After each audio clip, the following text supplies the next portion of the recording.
Human rights is, geez, that's a good question. Human rights. Well, that's a tough one. Wow.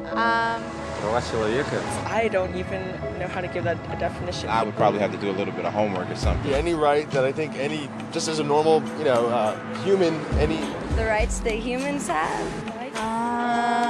That's a very large debate. Menneskerettigheder kan betyde mange ting. Tú le puedes preguntar a 20 personas y te van a dar 20 diferentes opiniones. Non saprei, è una domanda complicatissima. I guess we just take them for granted that they're there, but we don't even consider what they are.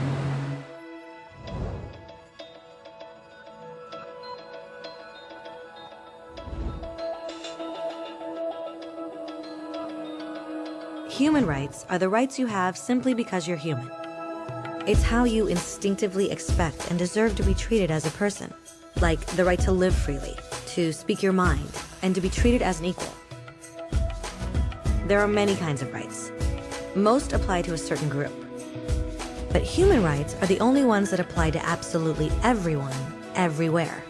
That means kids, old people, poor people, basketball players, garbage men, rappers, teachers, Africans, Indians, Albanians, Christians, Muslims, Kabbalists, atheists, your mom, your dad, your next door neighbor, and you all have the exact same human rights. In other words, they're universal. But the question remains, what are they? Name the human rights? What the human rights are? The right to live. Equality between all peoples. Right to religion, the right to... Is there supposed to be a list somewhere I should be aware of? According to the United Nations, there are a total of 30 human rights, which are usually lumped together and called simply human rights. They're all listed out in the Universal Declaration of Human Rights, which is the world's most widely accepted document on the subject. But it was a long time in coming. At first, there were no human rights. If you were in with the right crowd, you were safe. If you weren't, well, you weren't. But then a guy named Cyrus the Great decided to change all that. After conquering Babylon, he did something completely revolutionary. He announced that all slaves were free to go.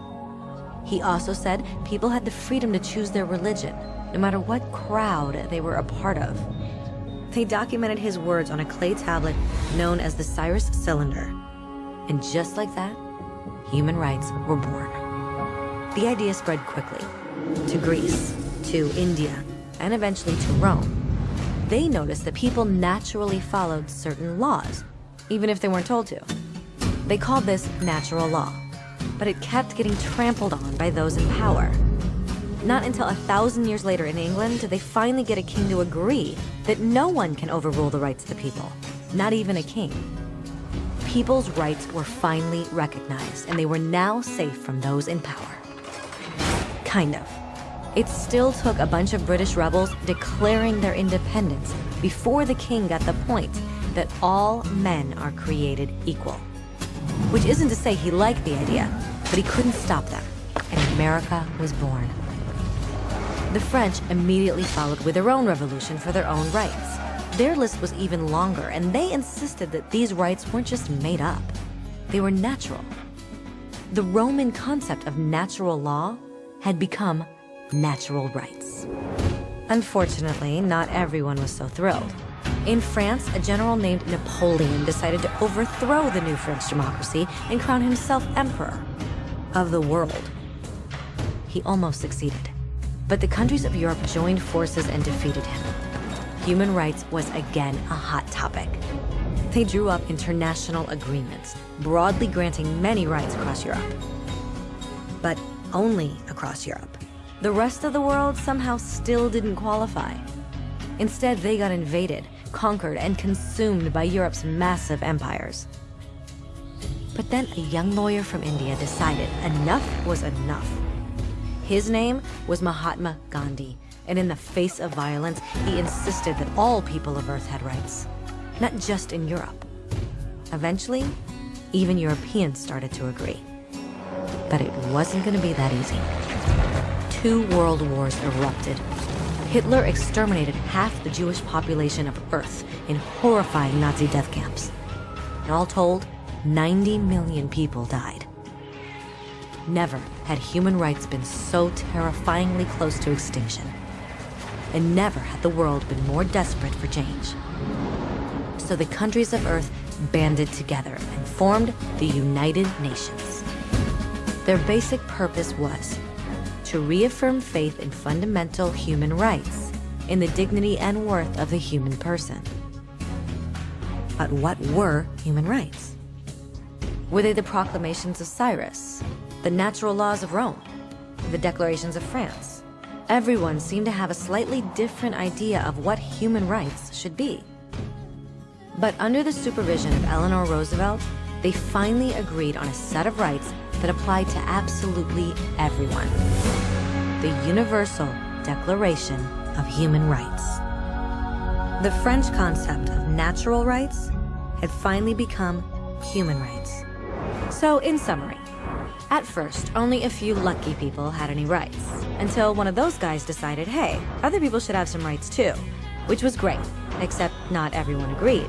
And it only took a few thousand years of fighting and declarations and more fighting until everyone finally agreed that human rights should apply to everyone. And they all lived happily ever after.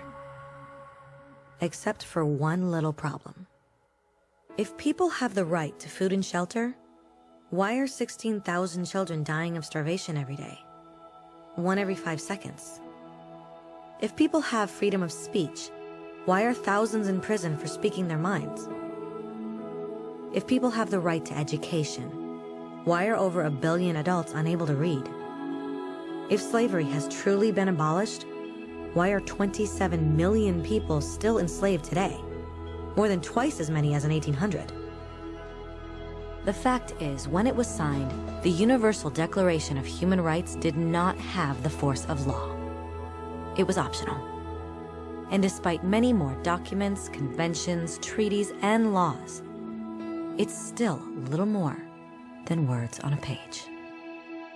So the question is, who will make those words a reality?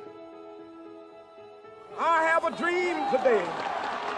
When Dr. King marched for racial equality, he was marching for rights that had been guaranteed by the United Nations for almost 2 decades. But still, he marched. When Nelson Mandela stood up for social justice in the 1990s, his country had already agreed to abolish such discrimination for almost 40 years. But still, he fought. Those who fight today against torture, poverty, and discrimination are not giants or superheroes. They're people. Kids, mothers, fathers, teachers. Free-thinking individuals who refuse to be silent. Who realize that human rights are not a history lesson. They're not words on a page. They're not speeches or commercials or PR campaigns. They are the choices we make every day as human beings. They are the responsibility we all share to respect each other, to help each other, and to protect those in need. As Eleanor Roosevelt said, where, after all, do universal human rights begin? In small places close to home. So close and so small that they cannot be seen on any maps of the world. Yet they are the world of the individual person, the neighborhood he lives in, the school or college he attends, the factory, farm, or office where he works. Such are the places where every man, woman, and child seeks equal justice, equal opportunity, equal dignity without discrimination. Unless these rights have meaning there, they have little meaning anywhere.